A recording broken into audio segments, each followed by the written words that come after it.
គ្រួសាររបស់ខ្ញុំស្រឡាញ់មីងប៉ុណ្ណាខ្ញុំស្រឡាញ់មីងប៉ុណ្ណាអ្វីទៅបាត់ចេញតែអ្នកមីងជាម្ដាយចុងរបស់ខ្ញុំក៏ប៉ុន្តែខ្ញុំនៅតែស្រឡាញ់មីងដូចជាម្ដាយបង្ការរបស់ខ្ញុំអញ្ចឹងឯងស្រឡាញ់យើងហ៎តែយើងមិនស្រឡាញ់ឯងនោះទេឯងដឹងទេមូលហេតុអីតែយើងស្អប់ឯងនោះគឺដោយសារតែឯងជាកូនរបស់នាងសរិយានោះអីយើងមិននិយាយខាត់ពេលជាមួយឯងច្រើននោះទេចេញទៅចេញពីផ្ទះយើងភ្លាមទៅបានខ្ញុំព្រមចេញពីទីនេះក៏ប៉ុន្តែខ្ញុំនឹងមិនបោះបង់ទីកន្លែងចាស់របស់ខ្ញុំនោះទេ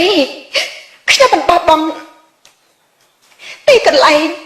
របស់លោកប៉ាដែលបានផ្ដល់កំណត់ខ្ញុំនោះទេល្អណាស់ឯងសាកមើលទៅឯងចង់មកនៅទីនេះហ៎ឯងកុំសង្ឃឹមថាឯងអាចបានរស់នៅទីនេះយ៉ាងសុខស្រួលឲ្យសោះណាចន្ទធូសាន